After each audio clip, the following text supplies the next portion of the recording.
하나님의 말씀 창세기 26장 12절로 33절까지 보겠습니다. 구약성경 36면입니다. 구약성경 36면 창세기 26장 12절로 33절 다 함께 한 목소리로 봉독합니다. 이삭이 그 땅에서 농사하여 그 해에 100배나 얻었고 여호와께서 복을 주심으로 그 사람이 창대하고 왕성하여 마침내 거부가 되어 양과 소가 떼를 이루고 종이 심이 많으므로 블레셋 사람이 그를 시기하여 그 아버지 아브라함 때에 그 아버지의 종들이 판 모든 우물을 막고 흙으로 메웠더라. 아비멜렉이 이삭에게 이르되 내가 우리보다 크게 강성한즉 우리를 떠나라. 이삭이 그곳을 떠나 그랄 골짜기에 장막을 치고 거기 거류하며 그 아버지 아브라함 때에 팠던 우물들을 다시 팠으니 이는 아브라함이 죽은 후에 블레셋 사람이 그 우물들을 메웠음이라. 이삭이 그 우물들의 이름을 그의 아버지가 부르던 이름으로 불렀더라.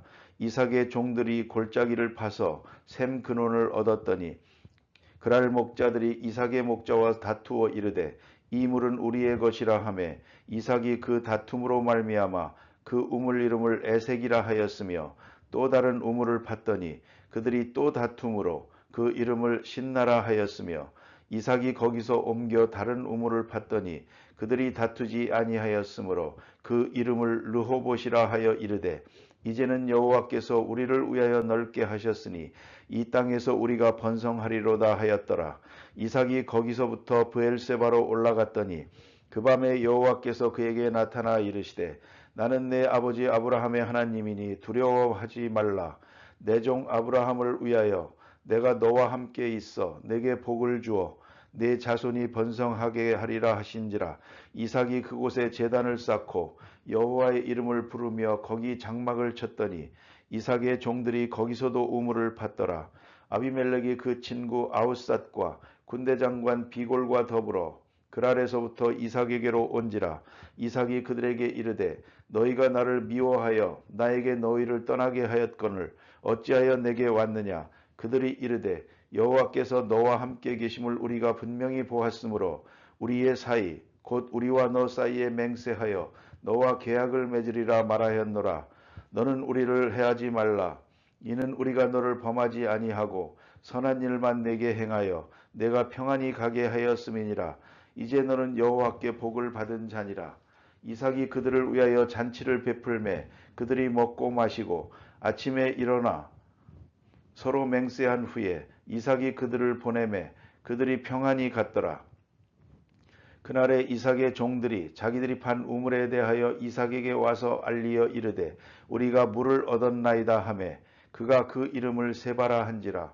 그러므로 그 성읍 이름이 오늘까지 브엘세바더라. 아멘. 간단한 말씀이지만 이삭의 일생이 여기에 기록되게 됩니다. 이삭의 생애를 요약해서 한마디로 본문에 말씀해주고 있습니다. 보시는 바와 같이 이삭은 무저항주의자였습니다. 누구와도 싸우지 않습니다. 그리고 양보를 잘하는 사람이었습니다. 그러나 그는 결코 약한 자가 아니었습니다. 비겁해서 도망다니는 그런 사람도 아니고 그는 권세의 사람, 하나님이 함께 하시는 사람이었습니다. 오늘 본문에 보는 바대로 너는 여호와께 복을 받은 자니라. 이런 높은 이름을 가지고 살았고 그는 아무도 대항하지 않았지만 모든 사람은 그를 두려워했습니다. 그래서 오늘 본문에 보는 바와 같이 우리는 너와 맹약을 하고자 한다. 블레셋 사람들이 이렇게 말하고 우리를 해하지 말라. 그런 얘기를 하게 됩니다. 하나님이 함께하는 사람이요. 그는 평생 양보하는 사람이었습니다. 아마도 그는 이름에 의해서 누구에게도 대항하지 않고 그저 우물을 하나 얻었다가 누가 빼앗겠다고 하면 그래 너 가져라. 그리고 옮겨서 또 다른 우물을 팝니다. 지금 여러분 자세히 읽으셨는데 읽으시면서 우물을 몇 번이나 팠나 뽑아봤습니까? 그렇게도 여러 번, 또 우물을 메워버리면 다시 파고 또 빼앗으면 옮기고 또 옮기고 그럽니다. 그래서 이삭의 생애를 한마디로 말하면 계속 양보하는 사람이요.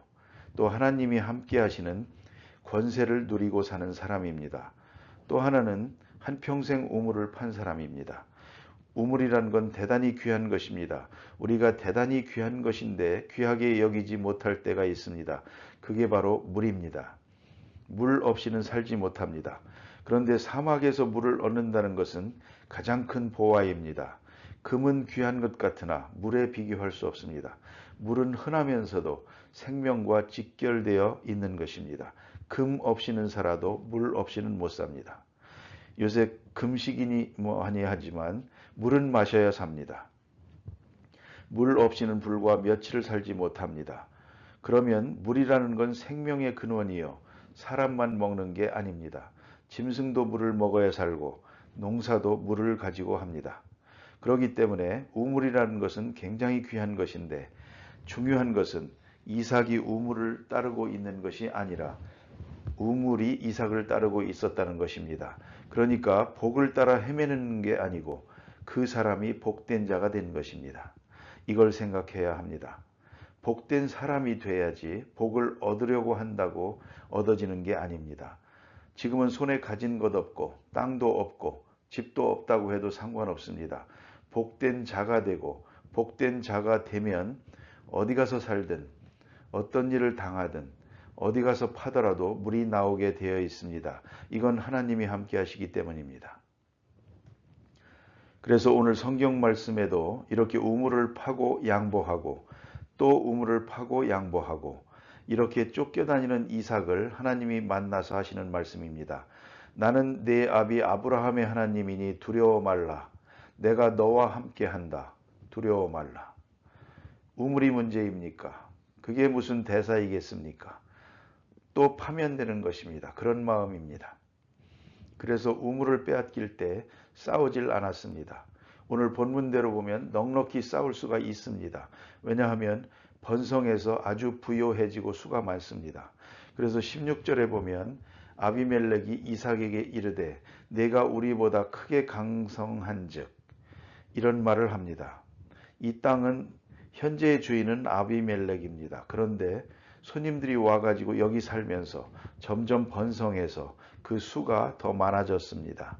그러니까 손님이 주인보다 더 강해졌다는 말입니다. 이제 싸움을 한다고 하면 아비멜렉이 이길 수 없게 되었단 말입니다. 그래서 더 강해지기 전에 이 땅을 떠나달라고 그럽니다. 나그네로 와서 사는 사람이니까 떠나달라고 합니다. 이삭이 그럽시다 하고 떠납니다. 이만큼 더 강하게 되었습니다. 하나님께서 함께 하시기 때문에. 오늘 여기 보니 두려워 말라 그럽니다. 내가 너와 함께 함이라. 특별히 여기 주신 말씀은 24절에 내가 너와 함께 있어 내게 복을 주어 내 자손으로 번성케 하리라. 여기에 대해서 조건을 하나 말하는데 이것이 귀한 것입니다. 내 종 아브라함을 위하여. 바로 이것이 복입니다. 조상 잘 만난 것입니다. 이삭 자신에게도 훌륭한 점이 있지만 그 아버지가 훌륭합니다. 아버지의 덕을 입고 있습니다. 복된 자의 자손이기 때문에 복을 받습니다. 복이 이렇게 전승이 된다는 것입니다. 성경은 분명히 말하고 있습니다. 너희가 죄를 범하고 하나님의 법을 떠나면 3, 4대까지 벌을 받을 것이다. 가만히 보면 3, 4대까지 정확하게 불행이 이어지는 걸 볼 수가 있습니다. 우선 다른 것보다도 육체적으로만 봐도 그렇습니다. 아버지가 잘못 살았을 때 그 자식이 육체적으로도 유전이 됩니다. 그래서 건강이 없습니다. 또 3, 4대까지 영적으로 그 아비가 회개하지 못했을 때 그 자식도 3, 4대까지 불행이고 그런가 하면 하나님의 말씀을 따라서 신실하게 살면 복을 줄 때에는 수천 대까지 그랬습니다. 그래서 마틴 루터는 그의 책에서 이를 비교하고 있습니다. 악은 3, 4대까지, 복은 수천 대까지.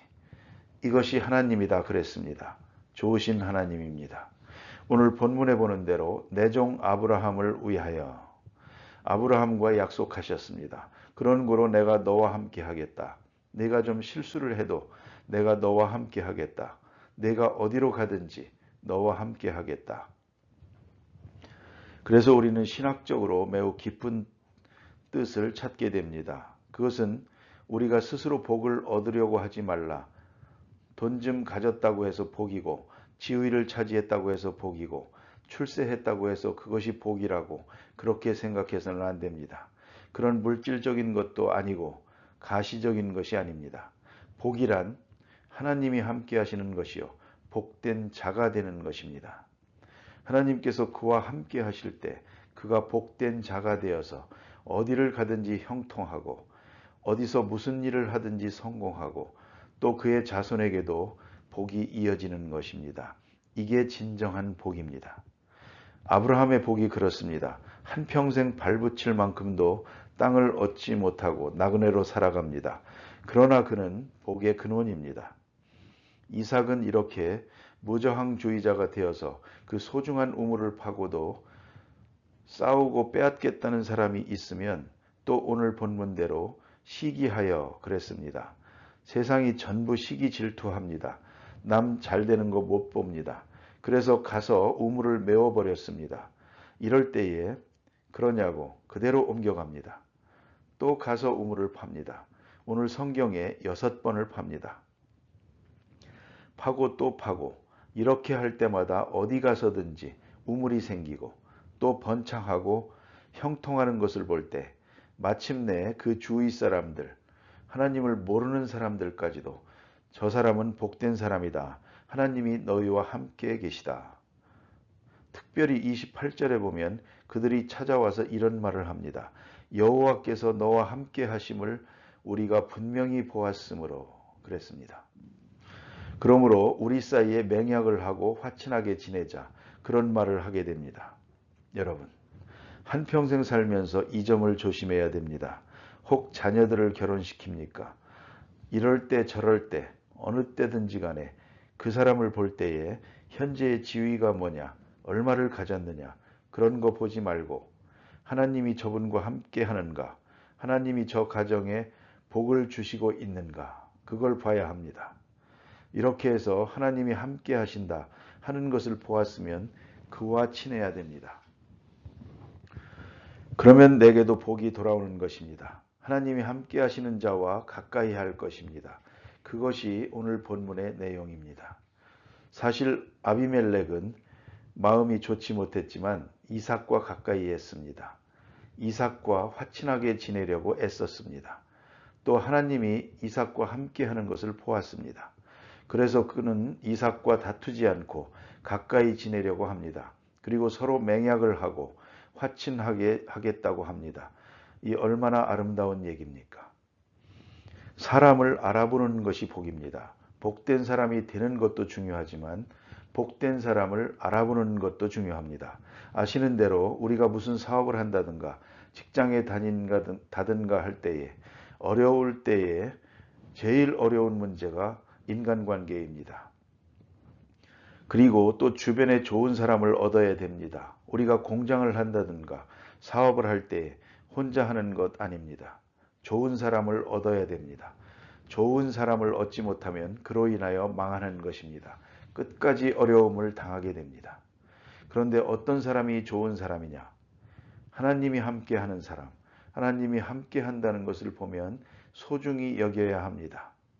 또 한 가지는 오늘 보면 내가 복된 사람이 되었다면 복된 사람으로 사는 길은 화평의 사람이 되어야 합니다. 그뿐만 아니라 그러기 위해서는 양보해야 됩니다. 그 길밖에 없습니다. 내가 내 몫을 차지하려고 하고 내가 손해를 안 보려고 하는 순간 싸울 수밖에 없습니다. 이 우물이라는 것은 생명과 같은 것입니다. 이 물이 없이는 살 수가 없습니다. 다시 어디 가서 우물을 파서 물이 나오느냐 하는 것은 예측 불허입니다. 그리고 이것은 내가 판 우물이다. 그런데 거기서 양보하고 물러서는 이삭의 마음을 생각해 보십시오. 여러분, 손해를 좀 봐야 합니다. 그게 중요합니다. 이를 보려고 하기 때문에 문제입니다. 특별히 손해를 본다 할 때에 우리는 무엇을 생각하는고 하니 물질적인 손해만을 생각합니다. 물질적 손해 보는 것, 그것도 잘 안 하려고 합니다. 어림도 없습니다. 그렇지만 물질적인 손해 큰 것이지만 이보다 더 큰 것이 있습니다. 그것이 바로 명예입니다. 명예를 양보하는 것입니다. 참 어려운 것입니다. 명예를 양보하고 물러설 때 유치해지는 것 같고 멸시당하는 것 같고 약한 것 같고 비겁해지는 것 같고 참 어렵습니다. 그러나 명예를 양보해야 합니다. 그래서 대개 보면 물질은 양보하는데 명예를 양보하지 않습니다. 그래서 자존심이 상한다나 이렇게 명예를 손해볼 수 없습니다. 그래서 또 싸웁니다. 또 더 중요한 것이 하나 있습니다. 그것이 바로 의입니다. 의를 양보해야 됩니다. 다른 사람, 의로운 사람 만들어주기 위해서 내가 죄인이 되는 것입니다. 그 순간이 아픈 것입니다. 억울하고 분하고 원통하고.